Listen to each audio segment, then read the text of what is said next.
quinta sesión de la Comisión Intersectorial del Gabinete Presidencial para la Acción Climática. Cierre sector ambiental. Con esta intervención tenemos previsto cerrar este encuentro de hoy. Y yo quiero invitarlos a que hagamos unas reflexiones muy profundas sobre nuestra relación con la naturaleza. La Unidad de Gestión del Riesgo, Eduardo, sabe perfectamente las consecuencias del cambio climático. Todos también sabemos lo privilegiado que es esta tierra, este país llamado Colombia, que tiene 35% de su territorio en Amazonía, que tiene el 50% de su territorio en selva tropical húmeda, que está bendecido por tener el 52% de los ecosistemas de alta montaña del planeta, conocidos como páramos, que está bendecido también por ser un país bioceánico. Es uno de los pocos países bioceánicos del mundo. Y es también un país lleno de microclimas, que se posiciona como número 1 en especies de mariposas, como lo compartía hoy el doctor Gonzalo, que está en los primeros 2 países en riqueza de ranas, que es el número 1 en orquídeas, está entre los primeros 2 países del mundo en riqueza de aves. Es un país que tiene centenares de especies endémicas y es un país que tiene también la condición de ser pluricultural. Hablar de eso en el contexto del mundo en el que vivimos, cuando estamos en la era del antropoceno, donde la relación del ser humano con la naturaleza es una relación de interdependencia, de dependencia, por supuesto, pero donde tenemos una condición que nos hace a nosotros profundamente especiales y profundamente amenazantes. Nunca habíamos tenido tantas herramientas para la conservación y nunca habíamos tenido tantas armas para la destrucción de ecosistemas en el mundo.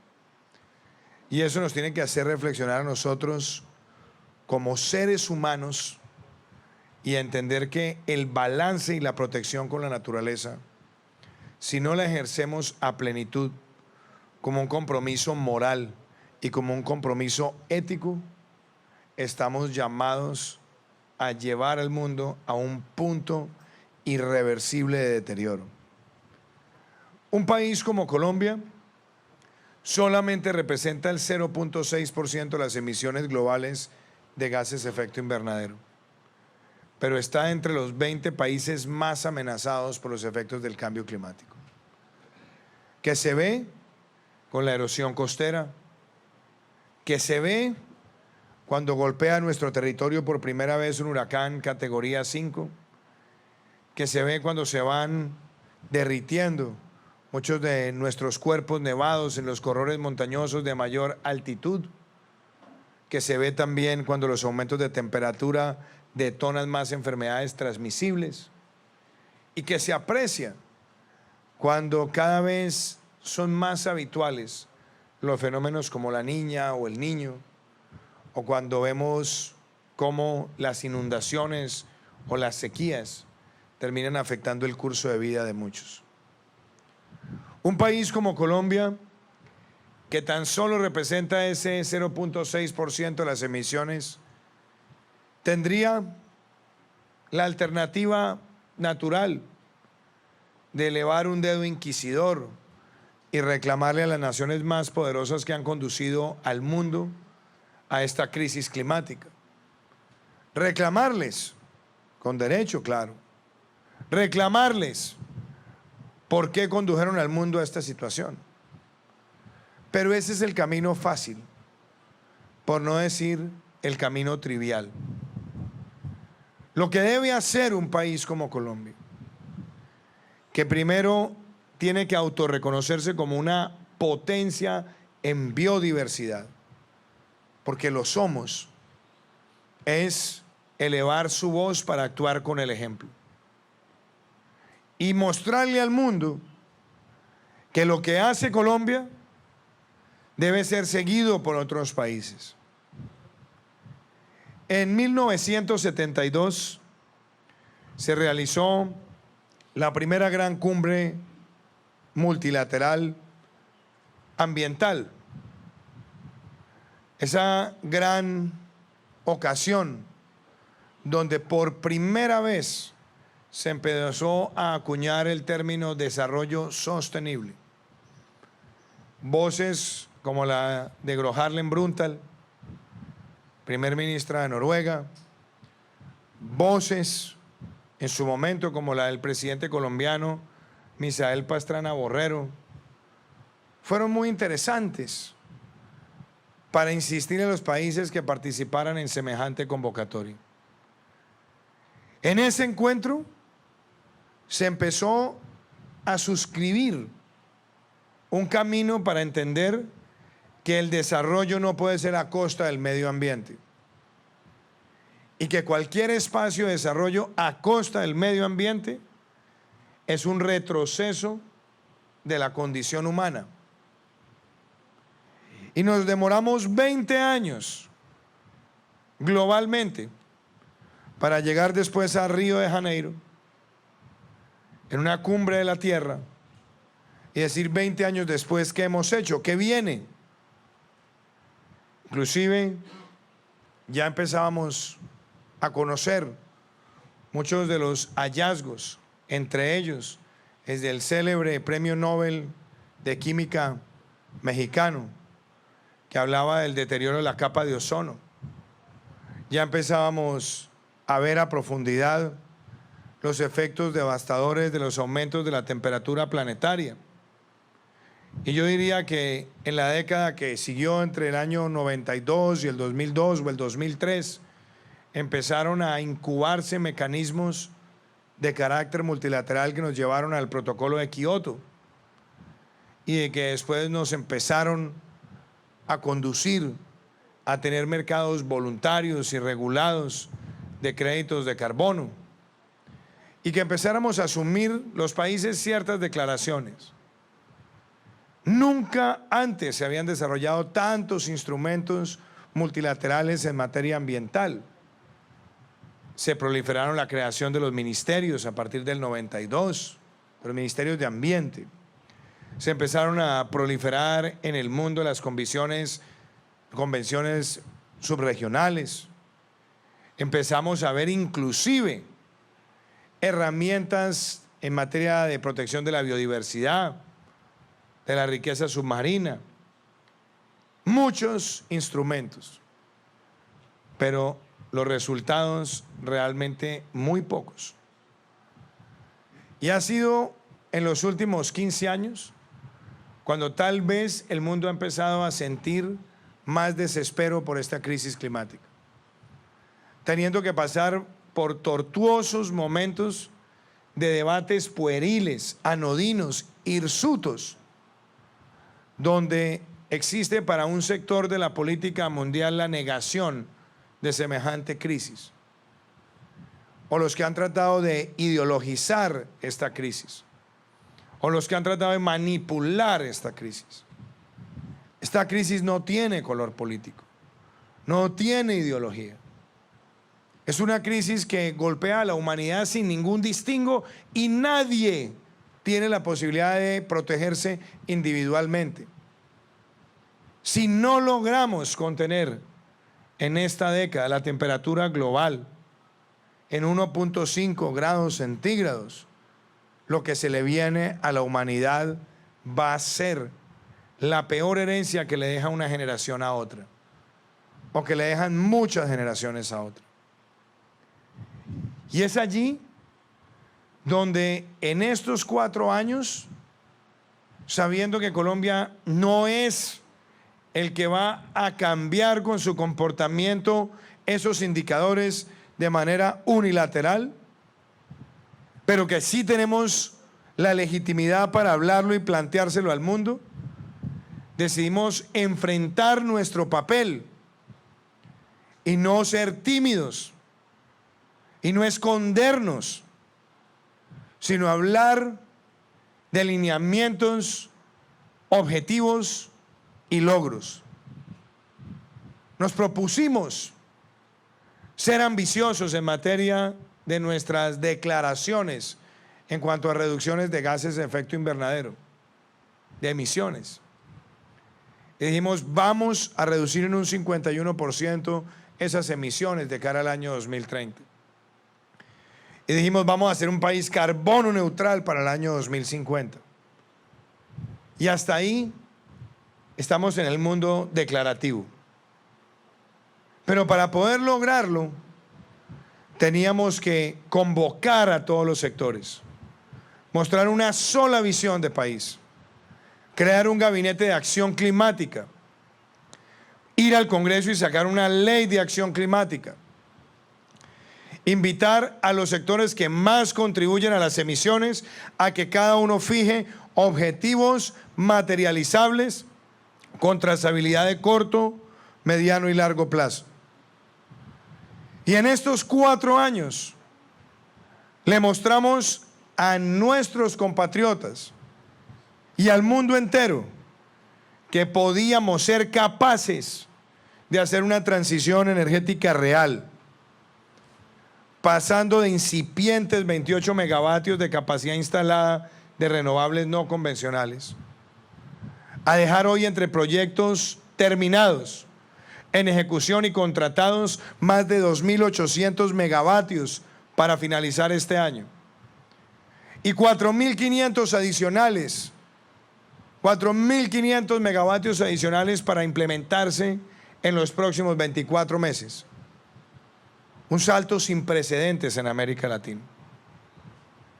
Y fuimos capaces de hacerlo con soluciones de mercado, no con ideologismos, no con prejuicios, no con intimidaciones, sino sabiendo edificar los incentivos sectoriales, que van desde los temas tan elementales como permitir el descuento tributario del 150% de las inversiones realizadas en esa generación renovable, hasta poder haber hecho la primera subasta de doble punta en el mundo, de haber podido sacar adelante la primera subasta de almacenamiento de renovables no convencionales en América Latina, y de empezar a señalar la hoja de ruta para el hidrógeno verde o la generación eólica costa afuera, para que Colombia se proyecte como un país exportador de hidrógeno verde en la próxima década, dinámicamente exportador.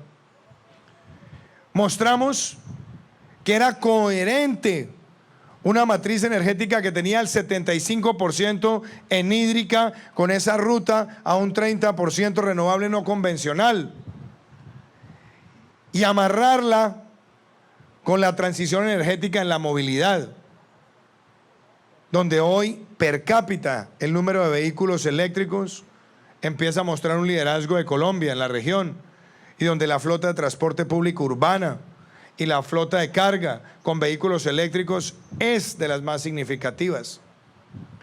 De haber podido poner en marcha, sembrar 180 millones de árboles y llegar ya a superar los 140 millones y dejar contratado el resto para cumplirlo a lo largo de este año.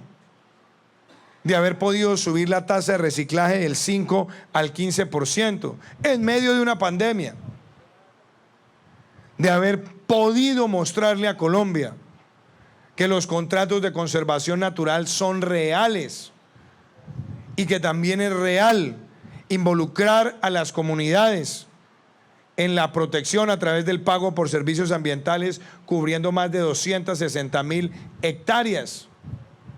Y haber podido llegar a esta región de la Amazonía y sacar un decreto que restringe el uso de maderables y empodera a las comunidades en el uso de los frutos amazónicos, de la mano con nuestra red de centros, incluyendo la valiosa labor que adelanta el Sinchi. Y haber podido también en estos años mostrarle a nuestro país que la economía circular, conservar produciendo y producir conservando, es posible, y que las empresas asumen esta causa, y que hoy tenemos 1.800 empresas BIC y otro tanto de empresas que han asumido el compromiso de la carbono neutralidad, y hemos empezado a sellar con ese lineamiento de ecoturismo, zonas del país que perfectamente pueden convivir con esta majestuosidad. Y de haber podido también hacer una apuesta hacia las áreas protegidas.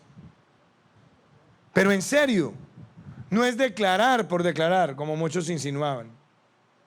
Esto es un trabajo que no se hace de manera empírica. Esto no es tomando un mapa y haciendo círculos a ver cómo se van ubicando zonas. Es un trabajo riguroso de parques nacionales, del Ministerio de Ambiente, una labor de los viceministros y particularmente del viceministro Cruz. Sé el tiempo que usted le ha dedicado a esto, como también sé el acompañamiento del doctor Galarza para que esto se dé. Que están ustedes trabajando con la academia que es independiente y que no come cuento, que no traga entero, que valida, que certifica, porque lo que está en juego es su trayectoria. Y esa academia también decide asumir un compromiso de país. Y logramos no esperar hasta el 2030, sino en el 2022, 8 años antes, llevar a que el 37% de nuestro territorio marino sea área protegida, que el 31% de nuestro territorio continental sea área protegida y que la sumatoria de los dos nos dé un 34% de áreas protegidas en Colombia. Es una conquista de un país que quiere enseñar con el ejemplo.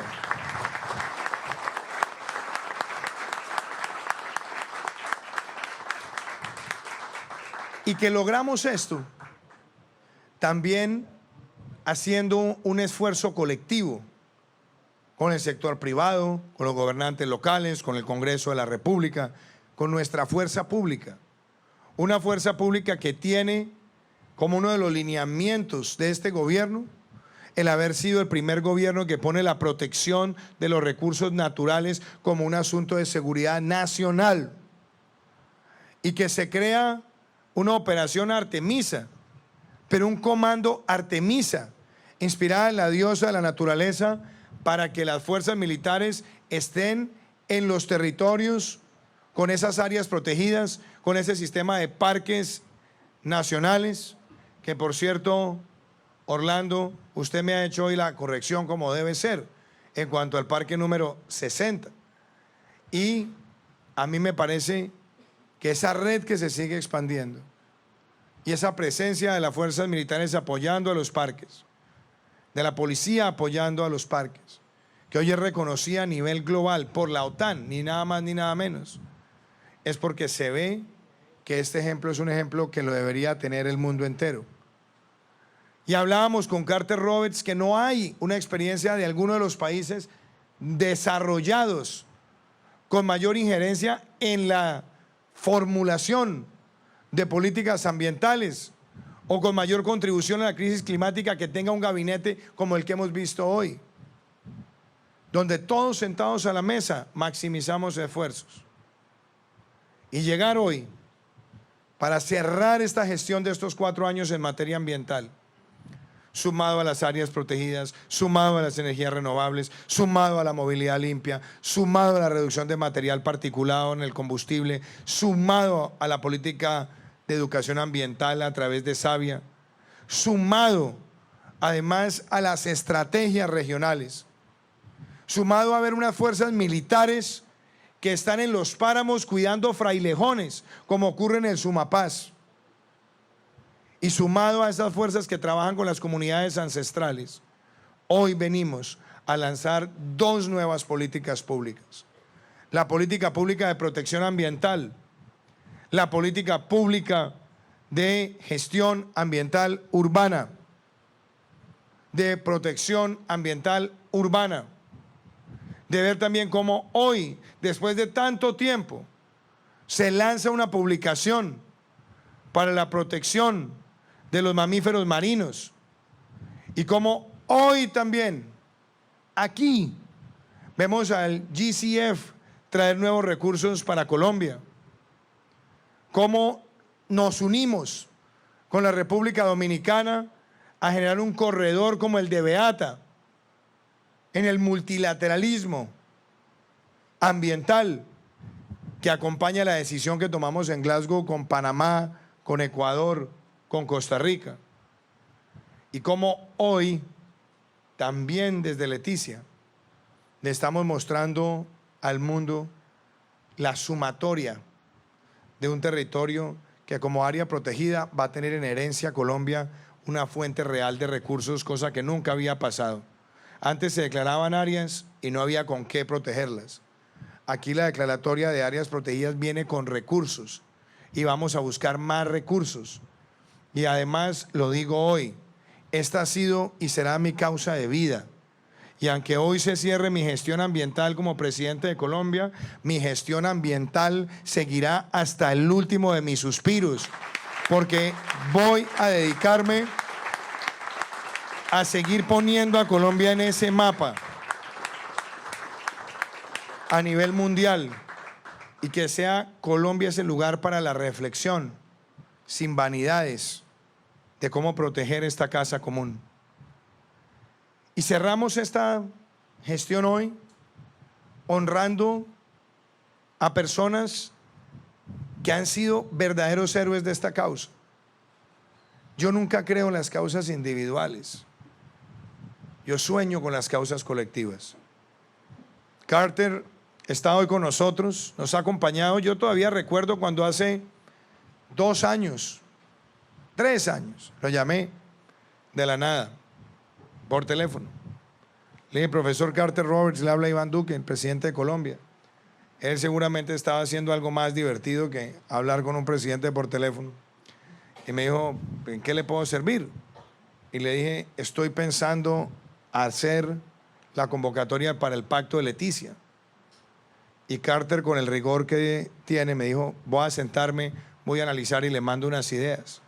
Sin su aporte, sin el aporte de Tom Lovejoy, eso no hubiera sido posible. Sin el apoyo de Henry Paulson, eso no hubiera sido posible. Sin el apoyo de Andrew Steer, no hubiera sido posible. Pero Carter fue esa primera gran voz que empezó a llamar y a convocar a todas las grandes figuras del ambientalismo para ese encuentro. Fabio Arjona, yo siempre le digo que él es una legendaria figura, aunque no tiene una legendaria edad. Pero conozco a Fabio desde hace más de 25 años, cuando yo estaba contribuyendo a la creación de la Unidad de Cambio Climático del Banco Interamericano de Desarrollo. Fabio venía de ser viceministro de Ambiente en Colombia y ya estaba siendo una de las figuras más relevantes de Conservation International, y desde entonces ha sido ese papel dual del colombiano que trabaja por su tierra, pero el colombiano que también desde el exterior ayuda a traer a las mentes más destacadas. Fabio, hoy lo vemos con los programas de carbono azul en Cispatá, hoy lo vemos con el apoyo a esta estrategia de conservación y esta condecoración que recibes, al igual que Carter, es para nosotros un honor tremendo. Gonzalo, que está aquí, el doctor Trujillo también, y el doctor Castaño, mentes privilegiadas que tiene nuestro país, científicos y académicos que se la han jugado por Colombia y que no se dejaron llevar por presiones. Porque a veces uno no logra entender por qué alguien dice, no le dejen esa victoria a Duque. No, es que no es una victoria de Duque. Las áreas protegidas es una victoria de Colombia. Y que la academia sepa mantener esa independencia y decir, esto hay que hacerlo porque hay una voluntad política única. Y la academia lo hizo, exigiéndonos, porque esto no fue un camino express, fue un camino de documentación exhaustiva. Gracias, Gonzalo. Gracias. Gracias, doctor Trujillo, por haber acompañado este proceso que será histórico para nuestro país. Y al doctor Castaño, nunca había tenido el privilegio de conocerlo, pero si nos sentamos a hablar 2 horas podemos terminar hasta de mejores amigos, porque me he leído todo lo que usted ha escrito sobre el Chiribiquete, a que usted mismo le dio esa bella condición de ser la maloca del jaguar, donde todavía hay comunidades no contactadas, donde cuando uno se acerca a esos pictogramas que van desde la Lindosa hasta la profundidad de los Tipuyes, uno empieza a preguntarse qué hubo acá. Y sus mismas investigaciones dicen que fue esa tierra un gran océano, un gran mar, que con los cambios en las placas tectónicas y la evolución del planeta terminó convertido en ese rincón montañoso privilegiado, revestido de verde, latitud cero, centro de la Tierra, donde he tenido la ocasión no solamente de estar en varios de esos lugares privilegiados, sino también traer a los más significativos líderes de la filantropía ambiental y decir, por esa inspiración que reciben en ese lugar, estamos listos para acompañar a Colombia. Y ahora queremos trabajar con usted, con Kate Horn, con otros productores, para poder mostrar ese testimonio de la maloca del jaguar ante el mundo. A Danilo Villafañe, somos amigos hace ya muchos años. Hemos estado en muchas causas comunes y ha sido también, en su condición de gobernador, una especie de apoyo estratégico, espiritual y práctico, donde sin dejar que las comunidades ancestrales sean permeadas por la politiquería o por la polarización, y entendiendo que hay cosas que nos unen más que las que nos dividen, ayudó a gestionar esta estructuración de un sistema de protección que ahora se expande, como lo ha dicho hoy Gonzalo Andrade, en nuestra Sierra Nevada. A ellos los hemos homenajeado hoy porque es en equipo como esto ha sido posible. Y hoy me tengo que referir con profunda admiración al ministro Correa. Esto no hubiera sido posible sin su liderazgo, sin su persistencia y su capacidad gerencial sin dilaciones.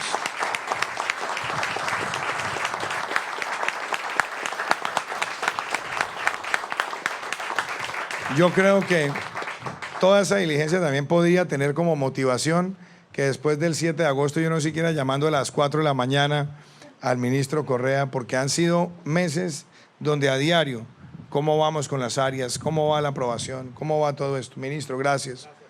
Nicolás, Vicecruz, por siempre gratitud. Y Orlando, los parques nacionales de Colombia son una belleza de territorio. Son un territorio que sumado puede perfectamente superar los 200.000 kilómetros cuadrados, de lejos. Sobre todo si además le incorporamos el territorio protegido marino. Yo creo que los parques necesitaban ese cambio en su conducción, pero no por hacer críticas personales, sino porque necesitábamos nueva energía, nueva visión. Y no solamente se han ampliado el sistema, sino que estamos viendo obras espectaculares para con la conservación acercar a las comunidades. No se puede proteger lo que no se conoce. Y es muy importante que las comunidades en esta era del antropoceno se conecten con nuestro sistema de parques nacionales. A mi equipo de gobierno todo, Yénica, al Congreso, que aprobó unánimemente la Ley de Acción Climática, que aprobó la Ley de Delitos Ambientales, que aprobó las leyes de transición energética, gratitud. Querido alcalde, usted se sumó a biodiversidades, un concepto que lo escribí yo un día en una tarjeta y se lo mostré a Klaus Schwab, y desde ahí empezamos a construirlo. Hoy el Instituto Humboldt se ha encargado de llevar esa obra a lo que tenemos acá y hacer una publicación donde queremos indicadores para ciudades en el mundo donde protegen los ecosistemas. Y al sector privado, Samuel y doctora Paula, gracias, porque el sector privado también tiene que asumir esta propiedad de nuestra casa común. Quiero cerrar diciendo lo siguiente. Nuestro gobierno es un gobierno que transmite con hechos. Nada de lo que aquí se ha narrado es ficción. Nada. Porque está soportado. El último presidente de Colombia que se aventuró de manera motivante a declarar áreas protegidas fue Virgilio Barco Vargas. Hizo un salto exponencial. Claro, otros de mis antecesores también hicieron lo propio, es decir, también expandieron áreas protegidas. Pero Virgilio Barco marcó un hito, gracias a la persistencia de Martin Borg Hildebrand y gracias también al mensaje que Wade Davis y otros le transmitieron en su momento. Lo que hemos hecho en estos 4 años es duplicar las áreas protegidas de Colombia. Es pasar de un 16% a un 34%. Eso no tiene precedentes. Y ese es el mejor legado para un país que hoy, cuando lo ven en el mundo, se le respeta, como fue en Lisboa. Hubo muchos discursos, bellos discursos, pero el único país que en Lisboa se paró y dijo: hoy venimos a mostrar que llegamos a más del 30% del territorio protegido marino, fue Colombia. Y hoy lo hacemos con el territorio continental. Entonces, ¿qué mejor manera de cerrar esta gestión?